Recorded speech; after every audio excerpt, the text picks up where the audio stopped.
Hello everyone. आज basics का fourth class है। तो बेसिक्स के फोर्थ क्लास में हम लोग डिस्कस करेंगे अबाउट इनकम, बिकॉज इनकम भी बचा हुआ था। आइए थोड़ा एक्सपेंस के बारे में और डिस्कस कर लेते हैं, उसके बाद इनकम में मूव करेंगे, क्योंकि इसमें ये लाइन, अगर ये लाइन फोकस करोगे और ये लाइन में बस रिसीव्ड और पेमेंट का डिफरेंस है, ये भी डिस्कस करेंगे हम लोग आज। तो सबसे पहले बात, बेसिक्स में हमें 5 चीज पढ़ना है। वो 5 चीज है assets, liabilities, capital, expense and income. ये 5 चीज का कॉन्सेप्ट अगर आपको क्लियर है तो ही आपको अकाउंट्स में और अच्छे तरीके से समझ में आएगा। ठीक है। तो आज एक्सपेंस का मीनिंग तो बता दिए थे, that is benefit already taken. अगर आप किसी भी चीज का फायदा ले लो, बन जाएगा आपका एक्सपेंस। अगर किसी भी चीज का फायदा लेंगे फ्यूचर में, that will become your asset. मतलब किसी कोई भी आइटम है, कोई भी चीज अगर आपके पास है और अगर आपको लगता है कि उससे फायदा फ्यूचर में हो, वो बन जाएगा क्या? एसेट। और अगर लगता है कि किसी चीज का बेनिफिट ले लिए, बन गया क्या? एक्सपेंस। ठीक है। अच्छा, इनकम पे आता है। सर इनकम किसको बोलेंगे? ठीक है। देखो, इनकम का मतलब होता है when services has been rendered. अगर आप किसी को, आप अगर बिजनेस अगर सर्विस दे रहा है, सर बिजनेस क्या सर्विस देगा? अरे बाबा, जोमैटो जानते हो ना, जोमैटो, स्विगी जानते हो ना, ये कंपनीज कर क्या रही है? कंपनी तो बस सर्विस दे रही है ना। रेस्टोरेंट से क्या कर रहे हैं लोग? फूड ले रहे हैं और आपके घर तक डिलीवर दे रहे हैं। ये डिलीवर करना is called a service. So doctor क्या करते हैं? डॉक्टर बेसिकली मेडिसिन प्रिस्क्राइब करते हैं। पहले आपका चेकअप करेंगे, फिर उसके अकॉर्डिंग आपको मेडिसिन प्रिस्क्राइब करेंगे। डॉक्टर मेडिसिन बेचता नहीं है। मेडिसिन कौन बेचता है? मेडिसिन केमिस्ट बेचता है सर। तो डॉक्टर का काम क्या? डॉक्टर का काम है सर्विस देना। ठीक है। टीचर्स, टीचर्स भी क्या दे रहे हैं? सर्विस दे रहे हैं। पढ़ाना is a service. Lawyers, lawyers क्या करते हैं? लॉयर्स भी आपके लिए, आप उनके लिए क्लाइंट है और आपके लिए वो फाइट करेंगे। ठीक है। तो समझ में क्या आ रहा है कि ये लॉयर्स, टीचर्स, डॉक्टर्स और ये जोमैटो या कोई भी ये आईटीसी, ये जो भी कंपनीज है ना, ये बेसिकली क्या करते हैं? सर्विस देते हैं। तो आपको सर्विस में समझ में आ गया होगा। देखो, एक चीज और समझ लेते हैं थोड़ा सा हम लोग कि गुड्स और सर्विस क्या होता है। ठीक है। देखो, दुनिया में सिर्फ 2 चीज का बिजनेस होता है।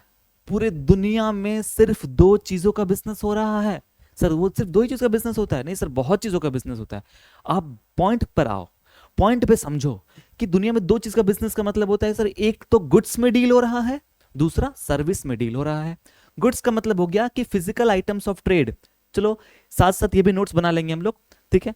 अच्छा, इसको लिखवा देंगे, पहले आप पहले समझ लो। गुड्स का मतलब हो गया फिजिकल आइटम्स ऑफ ट्रेड। जो भी चीज आपको, आप उसको टच कर सकते हैं, उसको फील कर सकते हैं, उसको देख सकते हैं, वो सब सारा हो जाएगा गुड्स आइटम्स।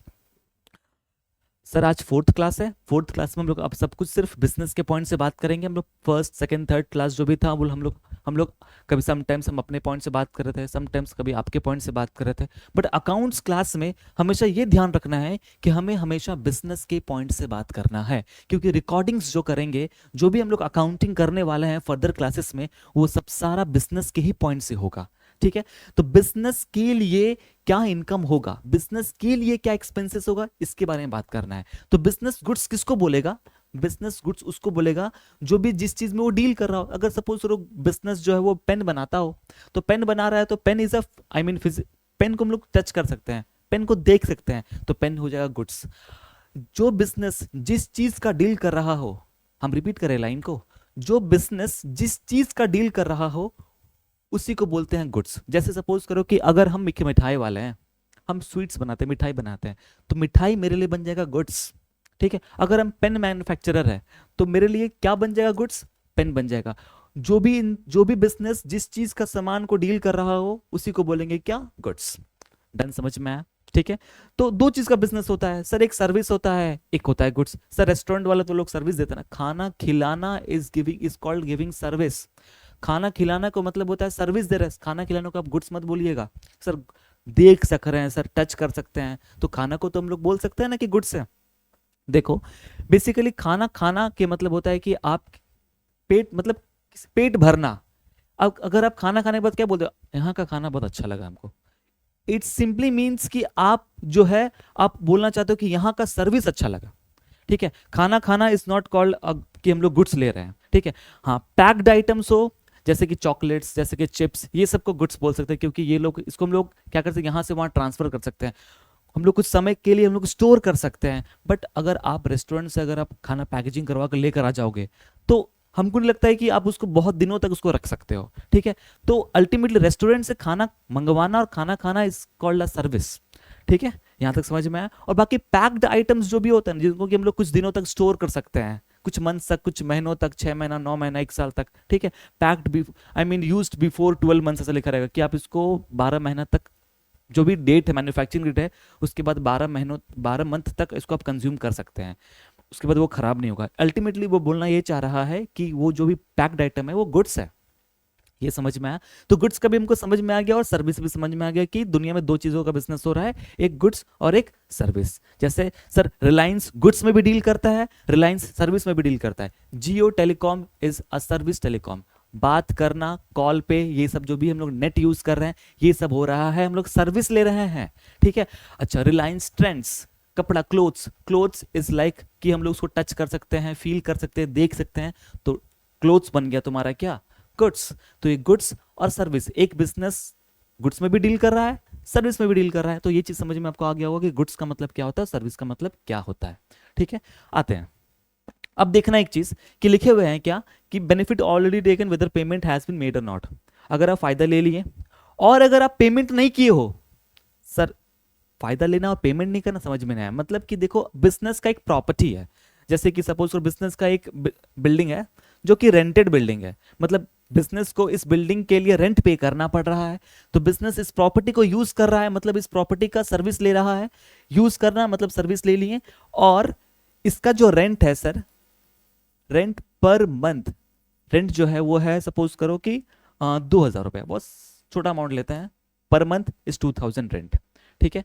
अच्छा अब आगे समझना थोड़ा कॉन्सेप्ट कि हम ये मेरा मेन इंटेंशन आज का है कि whether payment has been made और नॉट ये समझाना है, और whether income has been received और नॉट ये समझ में आना है, समझाना है। सिंपल सा बात है कि इनकम का डेफिनेशन तो समझ में आ गया सर कि अगर आप किसी को सर्विस दे रहे हो तो मतलब समझ जाना कि आपको इनकम हो गया। पैसा मिलना ना मिलना इससे इनकम डिसाइड नहीं होगा। सर्विस दे दिया, बिजनेस अगर आपको सर्विस दे दिया it means income has been earned. अगर आपने किसी चीज का बेनिफिट ले लिया, अगर बिजनेस ने किसी चीज का बेनिफिट ले लिया it means it is an expense. Payment करना ना करना इससे तय नहीं होता, इससे डिसीजन नहीं लिया जा सकता है कि वो एक्सपेंस है या नहीं है। नहीं, हम लोग ये जो भी बात हम बोल रहे हैं ना, ये एक principle, one of our principle, actually में एक वन ऑफ आवर प्रिंसिपल जो है इस चीज को समझाया है बेटर वे में, ठीक है। जो भी अभी बात बोल रहा है, अभी तक हम लोगों ने एक प्रिंसिपल तो पढ़ ही लिया है sir, that is business entity concept. बस इस बिजनेस एंटिटी कॉन्सेप्ट में बताया क्या था, क्विक रिवीजन क्या बताया था, owner business both are two different persons. हम लोग हमेशा दोनों को अलग तरह अलग अलग ट्रीट करेंगे, और रिकॉर्डिंग्स जो भी जो भी जैसे कि एसेट्स, लाइबिलिटीज, कैपिटल, ये जो भी बात हो रहा है कि बिजनेस के मुद्दे से बात करना है। बिजनेस के लिए कौन सा एसेट्स होगा, ओनर का पर्सनल एसेट्स को बिजनेस में नहीं बोलेंगे। ये डिफरेंशिएट इसलिए किए ताकि अकाउंटिंग जो कर रहे हैं, जो भी प्रॉफिट लॉस निकालेंगे वो बिजनेस का निकालेंगे सर। ओनर का प्रॉफिट लॉस, ओनर तो जिस चीज का बिजनेस कर रहा है उसका प्रॉफिट निकालना है ना, तो बिजनेस के मुद्दे से क्या चीज एसेट्स होगा वो बात करना रहेगा, ठीक है। तो ये जो जो पहला प्रिंसिपल आपको बताए थे बिजनेस एंटिटी कॉन्सेप्ट, ये आई गेस आपको समझ में आ गया होगा, ठीक है। सेकंड आते हैं हम लोग जो दूसरा कॉन्सेप्ट है, दैट इज एक्यूरेल कॉन्सेप्ट, ठीक है। ये क्या होता है वही बता रहे हैं। ये जो 2 लाइन लिखा हुआ है ना, ये एक्यूरेल कॉन्सेप्ट की वजह से ये 2 लाइन लिखा हुआ है। मतलब सर समझ में अभी तक क्या आया कि एक्सपेंस का मीनिंग होता है कि बेनिफिट ऑलरेडी टेकन। अगर आप किसी चीज का फायदा ले लिए आपके लिए एक्सपेंस। पेमेंट करना, पेमेंट नहीं किए हो उससे डिसीजंस नहीं लेना है, उससे डिसाइड नहीं होगा कि वो एक्सपेंस है या नहीं है। बेनिफिट ले लेना है, अगर आप बेनिफिट ले लिए तो बन गया आपके लिए एक्सपेंस, ठीक है। अगर बिजनेस ने किसी चीज का सर्विस दे दिया, बिजनेस ने अपना काम कर दिया, बिजनेस ने अगर आपने सर्विस दे दिया तो उसको बोलना है इनकम। डन बात, ठीक है। पैसा मिला ना मिला उससे डिसीजंस नहीं लिया जाएगा कि वो इनकम होगा या नहीं होगा। सर्विस दे देना, सर्विस दे दिए हो तो इनकम हो गया, ठीक है। अब इसको थोड़ा सा और इलैबोरेट करते हैं ये चीज को। देखो रेंट मैंने बताया था 2,000 रुपये पर मंथ, चलो ठीक है। अब आगे एक्सप्लेन करते हैं। देखो एक बिल्डिंग है, इस बिल्डिंग का रेंट जो है वो 2,000 पर मंथ है, ठीक है। समझ में हमको आ गया। अच्छा एक लिखते हैं हम लोग, rent during the year. Rent during the year का मतलब हो गया कि सपोज करो मेरा एक साल में, हम लोग अकाउंटिंग सर पूरा 1 साल का अकाउंटिंग करते हैं सर, हम लोग प्रॉफिट लॉस जो भी निकालेंगे वो एक साल का प्रॉफिट लॉस निकालेंगे। आप जो भी एक्सपेंसेस बात करने वाले हो ना, वो पूरा पूरी एक साल में कितना एक्सपेंस करेगा बिजनेस उसके बारे में बात करेंगे, एक साल में कितना कमाए उसके बारे में बात करेंगे। इट मीन्स कि we don't calculate the profit for 1 year, sorry we don't calculate the profit for a day. हम लोग ऐसा कोई बात नहीं करते, मतलब एक दिन का प्रॉफिट नहीं निकालते हैं, एक मंथ का प्रॉफिट नहीं निकालते हैं, हम लोग पूरा एक साल का अकाउंटिंग करते हैं। ठीक है, ये बात बताने वाले थे आपको।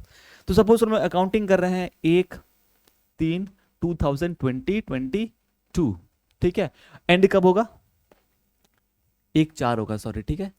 1 अप्रैल से अगर हम लोग फाइनेंशियल ईयर फॉलो करते हैं, 31/3/2023 फाइनेंशियल ईयर F.Y।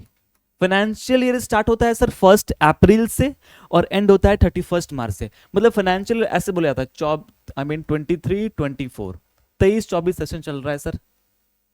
मतलब आप जो प्रॉफिट लॉस निकालोगे, जो भी एक्सपेंस इनकम का बात करने वाले हो, कब का बात करने वाले हो? 23-24 का, ना कि सिर्फ 23। अगर आप सिर्फ बोलते 2023, इट सिंपली मींस कि आप कैलेंडर ईयर का बात कर रहे हैं। ठीक है, 2024 चल रहा है सर, अभी कौन सा ईयर चल रहा है सर? 2024। मतलब आप कैलेंडर ईयर के बारे में कैलेंडर ईयर के बारे में बताना चाह रहे हो। ठीक है, अगर आप 23-24 24-25, सर अभी हम लोग क्लास 11th में है, तो हम लोग किस सेशन में है? आप लोग 24-25 सेशन में हो। ठीक है, तो 24-25 सेशन बोल रहे हो, इट सिंपली मीन्स कि हम लोग फाइनेंशियल ईयर बात कर रहे हैं, तो हम लोगों को अकाउंटिंग करना होता है फाइनेंशियल ईयर का। ठीक है, रेंट ड्यूरिंग द ईयर का मतलब होता है कि एक साल का जो आपका फाइनेंशियल ईयर है उसका रेंट कितना है सर? उसका रेंट सपोज करो कि उसका रेंट है आपका 24,000 पर मंथ। अगर 2,000 रुपया, तो सर 2,000 रुपया है तो पूरा एक साल का में 12 महीना होता है, तो 12 × 2 24,000 रुपया आपका हो गया, तो टोटल पूरा rent during the year. Suppose करो आपने रेंट जो पे किया है वो सिर्फ 20,000 रुपए पे किया। क्या बात करें सर, आपको तो 24,000 पे करना चाहिए था, बिजनेस का एक्सपेंस तो 24,000 होना चाहिए ना, 20,000 थोड़े है। इसीलिए तो आपको हम बार बार बता रहे कि पेमेंट से मतलब नहीं है, पेमेंट से ही मतलब है ही नहीं कि आप कितना पेमेंट कर रहे हो, उससे डिसीजंस नहीं लिया जाएगा कि वो आपका कितना एक्सपेंस है। आपका रेंट एक्चुअली में है कितना, आपने क्या पूरा आपने क्या एक साल पूरा बिल्डिंग का इस्तेमाल यूज किया? हाँ सर, पूरी एक साल इस पूरा बिल्डिंग का हम लोग इस यूज किए हैं।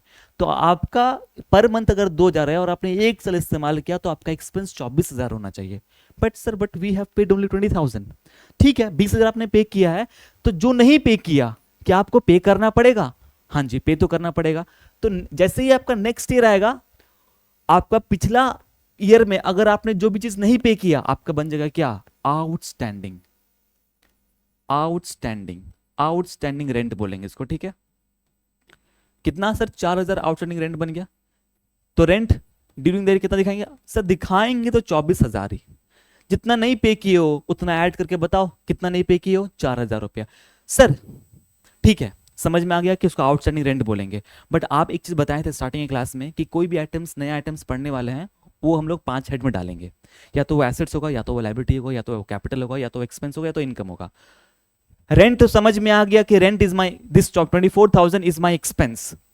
ठीक है, ये जो आउटस्टैंडिंग रेंट है इसको क्या नाम दे? ये आपका पता है क्या बोलेंगे? इसको बोलेंगे लाइबिलिटी। सर लाइबिलिटी क्यों बोले इसको हम? देखो बात को समझो, अगर आप अपना एक्सपेंस पे नहीं किए तो क्या आपको पे करना पड़ेगा? क्या आपके लिए फाइनेंशियल बर्डन है? एक तरह से आपके लिए बर्डन है सर। हाँ सर, बोझ हमको तो, जो मेरा रेंटर है वो तो बोलेगा ना, ए कब दोगे रेंट? इट सीम्स कि वो मेरे पे क्या लगाया? ऑब्लिगेशन लगाया। तो ऑब्लिगेशन लगाना, अगर बिजनेस पे ऑब्लिगेशन लग रहा है, इट सिंपली मींस क्या? कि एक लाइबिलिटी है। कितना से सर? 4,000 से। ठीक है, सिर्फ लोन लेना is not a liability. Loan लेगा तो बैंक आपको ऑब्लिगेशन लगाएगा, ठीक है, कि आप टाइमली ईएमआई पे करो विद इंटरेस्ट। ठीक है, loan is a liability, I understand. ठीक है, बट अगर आप अपना कोई खर्च पे नहीं कर रहे हो, अगर बिजनेस अगर अपना पूरा एक्सपेंस पे नहीं कर रहा है अपना पूरा, तो जितना से नहीं पे किया, जितना अमाउंट नहीं पे किया, वो तो लाइबिलिटी ना बनेगा। अल्टीमेटली उसको तो पे करना पड़ेगा ना। आगे वाला आप पे ऑब्लिगेशन नहीं लगाएगा? लगाएगा सर। ऑब्लिगेशन लगाना, कोई अगर आप पे ऑब्लिगेशन लगा रहा है, वही तो बनता है लाइबिलिटी। ठीक है, आ गया। तो ये बन गया क्या आपका? लाइबिलिटी। सर आप 5 हेड पढ़ा रहे थे, 5 हेड में पढ़ाते पढ़ाते आपने एक 2-3 नया नया आइटम्स के भी बारे में पढ़ाया। जी हाँ, इस ये 5 हेड इतना इंपॉर्टेंट है ना कि इस 5 हेड में बहुत कुछ कवर हो जा रहा है। देखो ना, अभी एक प्रिंसिपल भी कवर हो गया स्टार्टिंग में, आज दूसरा प्रिंसिपल कवर होने वाला है, दैट इज एक्रूअल कॉन्सेप्ट। ठीक है, आगे आते हैं। ये जो रेंट ड्यूरिंग द ईयर बोल रहे हैं, रेंट ड्यूरिंग द ईयर 24,000 रुपये आपका है, ये एक्यूरल बेसिस से सिखाता है। ये एक्यूरल कॉन्सेप्ट बोलता है कि expense income are to be recorded, ठीक है, ड्यूरिंग द ईयर। मतलब कि आपका एक साल में कितना खर्चा है, आपका एक साल में कितना इनकम हुआ है, वो दिखाओ। जो जो एक्सपेंस आपने पे नहीं किया वो आपका बन गया आउटस्टैंडिंग, आपको पे करना पड़ेगा, आपके लिए बन गया लाइबिलिटी। ठीक है, इतना आपका एक्सपेंस 20,000 रुपये, ठीक समझ में आता है। 4,000 आपने नहीं पे किया, लाइबिलिटी। आपका टोटल एक्सपेंस कितना दिखाया जाएगा? 24,000 रुपया। यही समझाना था। I hope you have understood this much. ठीक है, ये क्लियर हो गया। उसी तरह एक और एग्जांपल ले लेते हैं। सर मेरा रेंट 24,000 रुपया है, ठीक है, इस बार हम लोगों ने पता है रेंट कितना पे कर दिए? Rent paid 30,000। अरे बिजनेस पागल हो गया है क्या, अधिक पे कर दिया? नहीं नहीं नहीं, पागल नहीं हुआ है। समटाइम्स हम अपना एक्सपेंसेस को अधिक पे कर देते हैं, हमारे पास ज़्यादा पैसा होता है, हम लोग लगता है कि ठीक है अभी पे कर दो, बाद में पैसा हो गया नहीं होगा। या जो भी हमारा जो भी रेंटर है वो बोला कि क्या आप हमको एडवांस पे कर सकते हैं, हमको पैसा का थोड़ा नीड है, अगर आप अधिक पे कर सकते हो तो ठीक है। तो देखो यही तो एक्यूरल कॉन्सेप्ट सिखाता है कि बिजनेस में समटाइम्स हम लोग अधिक पे कर देते हैं, समटाइम्स हम लोग पे नहीं करते हैं। तो आपको अकाउंटिंग पूरा पूरी एक साल का करना है और एक्यूरल कॉन्सेप्ट फॉलो करना है। ठीक है, इससे कोई प्रॉब्लम नहीं होना चाहिए। प्रॉब्लम का बड़ा इजी सॉल्यूशन है। 30,000 बिजनेस ने पे किया रेंटर को। सर बट आप तो सिखाए थे कि एक्सपेंस कितना बोलोगे? एक्सपेंस तो सर 24,000 बोलेंगे, क्योंकि मेरा एक्सपेंस 24,000 ही है। हम लोग आई मीन 12 मंथ यूज करें तो 24,000 ही हमारा एक्सपेंस बनेगा। तो जो अधिक पे कर दिए उसको क्या बोलेंगे? उसको बोलेंगे पता है क्या नाम देंगे? Pre paid. प्री का मतलब होता है अर्ली, पे कर दिया आपने। प्रीपेड क्या? Prepaid rent. प्रीपेड रेंट कितना? सर हम लोगों ने 6,000 अधिक पे कर दिया, माइनस कर दो। देखो अकाउंट्स में माइनस करने का तरीका होता है ब्रैकेट, और अगर किसी चीज को प्लस करना है तो बस एज इट इज छोड़ दो। ठीक है, यहाँ प्लस लिख दिए थे, एज इट इज छोड़ देना, काम बन जाएगा। ठीक है, बट अगर माइनस कर रहे हो तो you have to give the bracket. तो 24,000 आपने क्या कर दिया? रेंट ड्यूरिंग द ईयर निकल गया 24,000 रुपया। बट समझना ये पड़ेगा एक चीज, अब नया वर्ड आ गया ना, एक प्रीपेड रेंट। तो इस प्रीपेड रेंट को क्या नाम दे? कुछ तो नामकरण करेंगे, मतलब कुछ तो नहीं, उसी 5 हेड में नामकरण करेंगे। या तो वो एसेट्स बनेगा, या तो वो लाइबिलिटी बनेगा, या तो वो कैपिटल, एक्सपेंस और इनकम। ठीक है sir, income I mean expense तो हमारा 24,000 है और इनकम तो हो नहीं सकता है। इनकम का मतलब था सर्विस देना, या सर्विस ले रहे हैं, इसलिए यहाँ पर देखो इनकम का कहीं जिक्र नहीं हो रहा है अभी। प्रीपेड रेंट मतलब आपने अगर किसी भी चीज का एडवांस पेमेंट कर दिया, आपका खर्चा है ये 6,000 रुपया, आपका एक्सपेंस बनेगा, लेकिन अपने आने वाले साल के लिए। हम अकाउंटिंग कर रहे हैं अपने करंट ईयर के लिए। करंट ईयर में अगर आप आने वाले साल के लिए अगर अभी पे कर दो, तो इस साल अपने करंट ईयर में क्या नाम दे? इस साल उसको पता है क्या बोलेंगे? एसेट बोलेंगे। सर एसेट क्यों बोलेंगे सर? क्लियर कर देते अभी तुरंत। देखो एसेट का डेफिनेशन क्या था कि any value which will give benefit in future. अगर आपके पास कोई ऐसा वैल्यू है जो कि लगता है कि फ्यूचर में बेनिफिट दे। सर फ्यूचर में 6,000 कम देना पड़ेगा, फ्यूचर में 6,000 कम देना होगा। तो ये तो लग रहा है ना कि 6,000 कम देना मतलब बेनिफिट मिल रहा है, हमको कम देना पड़ रहा है। बेनिफिट की तरह साउंड कर रहा है ना जी, कि 6,000 रुपये हमको कम देना पड़ेगा, फ्यूचर में मेरा 6,000 रुपये हमको कम देना होगा। तो अल्टीमेटली मेरा ये कहना है कि ये प्रीपेड क्या बन गया? आपका एक तरह से एसेट बन गया। अगर आप अपना खर्चा एडवांस कर दो, आपके लिए बन गया एसेट। अगर आप अपना एक्सपेंस को पे नहीं करो अपने करंट ईयर में, तो उसको लाइबिलिटी बोलो अपने करंट ईयर में जी, क्योंकि अब आपको पे करना पड़ेगा फ्यूचर में। अब बिना पे किए क्या उसको भूल जाओगे? क्या आपको आगे वाला जिसको पे करना है वो आपको भूल जाएगा? वो आप पर ऑब्लिगेशन लगाते रहेगा, मेरा पिछले साल का रेंट बाकी है, पहले पे करो पे करो पे करो। इट सीम्स कि वो ऑब्लिगेशन लगा रहा है, मतलब वो बन गया क्या? लाइबिलिटी। और अगर आप अपना एक्सपेंस एडवांस कर दो, प्रीपेड कर दो, तो उसको क्या नाम देना? एसेट का नाम देना, क्योंकि फ्यूचर में आपको कम पे करना पड़ेगा। ठीक है, 2 वर्ड सीख गए। आप सिखाने आए थे एक्सपेंस और इनकम, बेसिकली इनकम सिखाने आए थे, बट आप तो 2 चीज नया चीज सिखा दिए, दैट इज प्रीपेड और एक आउटस्टैंडिंग। होप समझ में तो आ गया होगा। ठीक है, यही 5 हेड इतना इंपॉर्टेंट इसलिए है क्योंकि इस 5 में बहुत कुछ कवर होता है। ठीक है, let us move to the income point. ये तो समझ में आ गया प्रीपेड क्या होता है, आउटस्टैंडिंग क्या होता है। अच्छा सर साथ साथ नोट्स बोले तो लिखवाएंगे? जरूर लिखवाएंगे, पहले इतना समझा लेते हैं, फिर आपको नोट्स हम फॉरवर्ड करेंगे। आगे बढ़ते हैं, लिखवाएंगे नोट्स। देखो इनकम का डेफिनेशन क्या था? When services has been rendered, अगर आप अपना सर्विस, रेंडर्ड का मतलब होता है देना, करना, अगर आप सर्विस दे दिए तो इनकम हो गया, whether income has been received और नॉट। ठीक है, चलो आते हैं। सपोज करो कि आपको इंटरेस्ट मिलने वाला कहीं से, इंटरेस्ट, बैंक में आपको इंटरेस्ट मिल रहा है, आप अपना पैसा बैंक में डिपॉजिट करके रखे हो तो बैंक आपको उस पर इंटरेस्ट देगा। ठीक है, बैंक आपको इंटरेस्ट दे रहा है कितना? सपोज करो कि आपका इंटरेस्ट 12,000 रुपया है, इंटरेस्ट 12,000 जो भी है पूरा पूरी इंटरेस्ट है। अच्छा, इंटरेस्ट पर मंथ कितना हो जाएगा सर? पर मंथ सपोज करो मेरा हो गया 1,000 रुपया। ठीक है सर, 1,000 मेरा इंटरेस्ट हो गया। अच्छा, how much we have received interest? Interest received, कितना इंटरेस्ट रिसीव कर ली हम लोग? सपोज करो 10,000 रुपये सिर्फ इंटरेस्ट रिसीव किए। अरे बाबा, बट कायदे से इनकम तो सर 12,000 होना चाहिए। देखो ना, बैंक हमको सिर्फ 10,000 इंटरेस्ट दे रहा है, मतलब कि 2,000 रुपये इंटरेस्ट कम दिया। आपने हमको एक चीज सिखाया था कि देखो, इनकम हो चाहे एक्सपेंस हो, आप पूरा पूरी 1 साल का दिखाओगे। आपका इनकम कितना? 12,000 रुपया, तो आप अपना इनकम 12,000 ही दिखाना। डन बात? हाँ जी, पूरा पूरी 12,000 ही हम दिखाएंगे। अब ये समझना है कि 2,000 जो नहीं मिला उसको क्या बोलेंगे? आप पूरा पूरी उसको बोलेंगे, पता है क्या बोलेंगे? Accrued, accrued interest. सर फिर एक नया वर्ड, हाँ जी, यही तो मजा है कि हर एक स्टेप में आपको एक नया नया आइटम्स मिलते जा रहा है, और आपको इसी चीज को, आपको इसी में चीज हमको फेमिलियर करना है कि अकाउंट्स का बेसिक्स क्लास का मतलब होता है जो भी टर्म्स है ना, वो सारा बेसिक्स टर्म्स आपको हम सिखा दे। ठीक है, ताकि फर्दर क्लासेस में आपको ये चीज में कंफ्यूजन ना रह जाए कि सर ये सब क्या क्या आ जा रहा है नया नया आइटम। उस टाइम हम लोग फ्लो में हम लोग पढ़ाएंगे और आप लोग सीखोगे। समझो बात को। अक्रूड इंटरेस्ट, अक्रूड इंटरेस्ट का मतलब होता है, इसका डेफिनेशन है income earned but not received, but not received. ऐसा इनकम जो आपने कमा लिया बट आपको मिला नहीं, तो क्या बन जाएगा? उसको उसको बोलते हैं हम लोग accrued interest. Sir accrued interest basically हम लोग बोलेंगे क्या, मतलब उस 5 सेट्स में क्या नाम देंगे? क्या लगता है आपको? आपने कमा लिया, आपको मिला नहीं, मतलब फ्यूचर में मिलेगा। सर एसेट का डेफिनेशन में ऐसा कुछ था कि any value which will give benefit in future. आपने कमा लिया मतलब पैसा फ्यूचर में मिलेगा, फ्यूचर में बेनिफिट होगा। हाँ जी, तो ये क्या बन गया आपके लिए? बन गया आपके लिए एसेट्स। डन? समझ में आया कि अक्रूड इंटरेस्ट मेरे लिए क्या बन गया? एसेट बन गया। और आप अपने इनकम क्या दिखाओगे? पूरा पूरी 12, आई मीन पूरा पूरी 1 साल की इनकम कितना दिखाओगे? 12,000। जितना आपका इनकम है, जितना आपका इंटरेस्ट है आपका 12, आई मीन 1 साल में, वही पूरा दिखाना है 12,000 रुपया। जितना मिला ठीक है, जितना नहीं मिला उतना ऐड करके दिखा दो। सर अगर ऐसा हो कि पूरा ही ना मिला तो?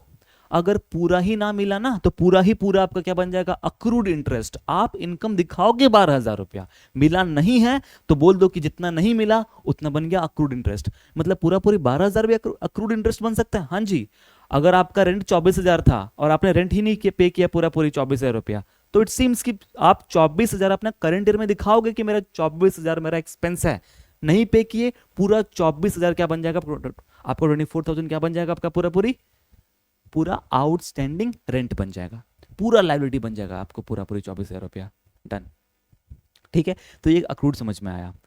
सपोज करो कि बैंक जो है ना, बैंक हमें इंटरेस्ट, बैंक हमें इंटरेस्ट जो है वो कितना दे रहा है? आई मीन 12,000 मेरा इंटरेस्ट था, बट इंटरेस्ट रिसीव्ड पता है कितना मिल गया हमको? इस बार अधिक मिल गया, 15,000 रुपया। 15,000 का इंटरेस्ट रिसीव हो गया। आप इनकम कितना दिखाओगे? इनकम दिखाएंगे सर हम लोग पूरा पूरी 12,000 ही इनकम दिखाएंगे। तो जो एक्स्ट्रा पैसा मिला उसको पता है क्या करेंगे? हम लोग बोलेंगे एडवांस, एडवांस इंटरेस्ट। अगर बिजनेस एडवांस कर दे अपना एक्सपेंस को तो वो बनेगा एसेट। अगर बिजनेस को ही कोई एडवांस कर दे तो बन जाएगा क्या? लाइबिलिटी।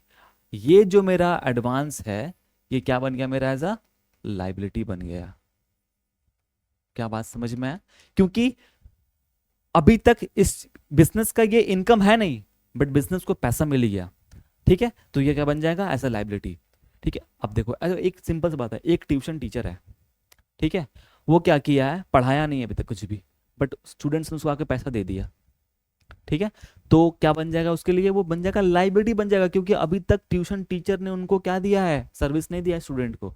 तो जो जो फीस मिला उनको ना, वो फीस अभी तक वो इनकम नहीं बोलेगा, जिस दिन वो सर्विस दे देगा उस दिन उसको इनकम मानेगा। ठीक है, बात समझ में आया। अगर ट्यूशन टीचर पूरा एक मंथ पढ़ा दिया और पैसा नहीं मिला तो उसको अपना इनकम मानेगा, भले पैसा जिस दिन पैसा मिलेगा, ठीक है, बोलेगा accrued accrued fees, accrued tuition fees, income earn but not received, पैसा लाइए, पैसा मिल जाएगा उसको इस तरह से करके। बात समझ में आया, यही कॉन्सेप्ट है। तो क्या एक्यूरल बेसिस सिखाता क्या है, अब आता है कॉन्सेप्ट पर। सर एक्यूरल बेसिस सिखाता है हमें कि एक्सपेंसेस, एक्रूअल बेसिस सिखाता यह है कि expenses and, let us write and incomes are to be recorded, वो वर्ड याद आ रहा है आपको, to be recorded during the year. अब आई गेस कि आपको ये ड्यूरिंग द ईयर समझ में आ गया होगा कि ड्यूरिंग द ईयर क्या होता है। मतलब जो भी एक्सपेंस है, जो भी इनकम है, आपका पूरा पूरी फाइनेंशियल ईयर पे आपको रिकॉर्ड करना है। अगर आप अपना एक्सपेंस नहीं पे किए हो तो आपका बन जाएगा वो लाइबिलिटी। अगर आप अपना एक्सपेंस को अधिक पे कर दिए, ठीक है, आपके लिए बन जाएगा क्या, प्रीपेड। ठीक है, अगर आपको इनकम रिसीव नहीं हुआ, बोलो अक्रूड इनकम, ठीक है, मिलेगा ना पैसा फ्यूचर में। ठीक है, फ्यूचर में जिस चीज का बेनिफिट होगा वो मेरे लिए बन जाएगा एसेट। और अगर आपको आप आई I मीन आपको कोई इनकम, बिजनेस को ही इनकम एडवांस को दे दे तो बिजनेस उसको एज एडवांस क्या मानेगा, लाइबिलिटी मानेगा। बिजनेस एडवांस दे दे बन जाएगा क्या, एसेट। ठीक है, बिजनेस को एडवांस मिल जाए बन जाएगा क्या, लाइबिलिटी। यही चीज समझाना था, यही है एक्रूअल बेसिस, है इजी। तो दो प्रिंसिपल समझा दिए, एक्सपेंस का मीनिंग समझा दिए, इनकम का मीनिंग समझा दिए, और तीन जो बाकी जो हेड था, एसेट्स लायबिलिटीज कैपिटल, वो प्रीवियस क्लासेस में डिस्कशंस ऑलरेडी कर दिए हैं। ठीक है, अंडरस्टूड दिस 5 हेड्स, ये बहुत इंपॉर्टेंट था। इतना समझ में आ गया तो कुछ बेसिक टर्म्स और रहेगा, उसको समझाने के बाद हम लोग और आगे हम लोग बेसिक्स में और कवर करेंगे। For the time being, thank you.